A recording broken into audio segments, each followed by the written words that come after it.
lot of time people are like, oh, they're so focused, they don't think anything. I was the opposite. I was like, not overthinking the dive. I was just thinking so many different things. Like before we came out here, Tom was like, oh, I can just imagine myself crying before the last dive. And then I started tearing up. And I was like, wait, we're not even finished yet. Well, I think he secretly wanted to come back, but he pretends it's like, oh, my son asked me to, like, oh, I want to go to the Olympics, so I came back. It was just all him, but he was like, this will be a nice story. I needed an excuse to come back. It was Robbie who kind of really persuaded me to come back in his own little way, and I don't really know if he knew what it meant to go to an Olympics and what it would take.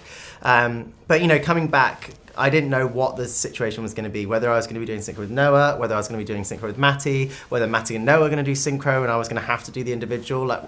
We didn't know what the situation was going to be.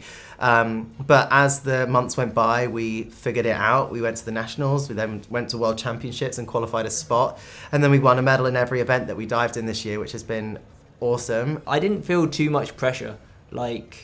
We haven't trained much together, and I think that actually helped. If it was like, you know, after last Olympics we'd done loads of competitions together and we were like the favourites or something, then that's when you feel the pressure. But we genuinely weren't that, and we hadn't trained much because he lives in LA and I live in London, so the fact that we are such a new pair, I think, just made me relax a bit. We would only ever train when we were competing or at training camps, so it is, you know, we're a relatively new partnership. I think for me, going into this competition, I was excited but very nervous. I was, you know, eager for it to be over, but also don't want it to end. Like, there's this really kind of like bittersweet moment when you get to an end of an Olympic cycle. You're like, oh, I want more, but I also need a break. It's like, it's a really weird feeling because it is the kind of pinnacle. It is the thing that you work towards. So it's been a very quick journey, this last cycle, but it's been one I'll never forget.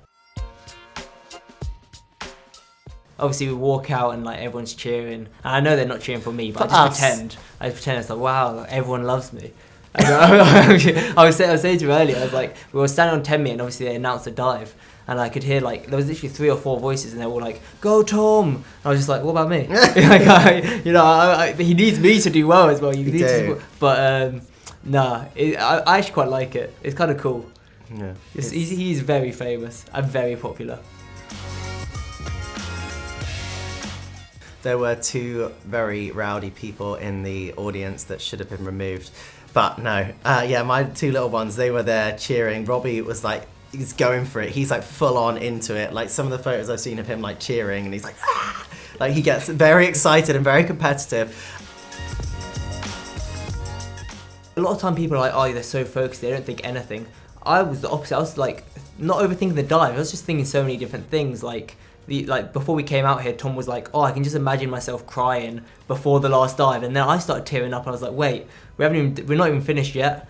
And then Matty told me that he was like so focused in Tokyo and they won. And I just wasn't. And I was like, wait, how can you be so focused? And then I said Reading, we were about to go, and I was like, oh. So I just wasn't that focused, but it worked out, so I was happy. It is one of those weird things when you go into an Olympic Games, you want every dive to be really good and you want to be able to do your best, but at the same time you have to enjoy it. And I think you also, by being able to enjoy it, you have to stay really present and in the moment and not think about what comes later. So I just remember standing on the end for that last dive, looking around and really kind of trying to take it in and just be like, you know what, we worked really hard to be here and I'm going to enjoy every last second. We exceeded expectations in some ways. So yeah, really happy to come away with this bad boy. Yeah, to come away with a silver medal today has just been the icing on the cake. I genuinely could not put it into words. Like, I was so happy, so full of adrenaline, obviously. But yeah, I don't think I've ever had a feeling like it, and I don't think I'll get one again. Because even say if I went to the next Olympics and medalled, it wouldn't be my first one. So I genuinely think that would probably be the best feeling ever. And even though it was second, it felt like, you know, I was on top of the world. So yeah, I don't think I could be happier than I am right now, which is, I guess, a pretty good feeling. If I'm kissing his cheek, I was like, my jawline will be popping. That will be a good photo. So I said to him, oh, kiss, kiss, because he was too far away for me to like lean in all the way. It looked a bit weird. So I assumed, because we took a photo the other day that was like that, I was like, oh, he'll know exactly what I mean. So I went to kiss his cheek, and then he turns around, so then we kissed on the lips, and then, yeah, he was very shocked. And I didn't know what was happening. But it's funny. It was. Yeah. I feel like I haven't really made any massive decision. Like, going into Tokyo, I didn't know if I was going to finish. And having won a gold medal in Tokyo, I was like, you know what, I'm done. Like, that, I don't want any more. And then there was always something that was kind of drawing me back to wanting to be able to come back to the pool. So then this time around, we've come back, and, you know, I've really enjoyed this year. And, you know, I don't know if I want it to end yet. And I feel like that's going to be a tomorrow Tom problem to have to try and figure that out. Last time he had 2 years off, this time he can have 3 years off, and then Phoenix will be like, oh, Papa, can you go to the Olympics? And then he'll be like, oh, fine. Well, Robbie's Robbie's cashed his token in already. Phoenix still has a token, I guess. So.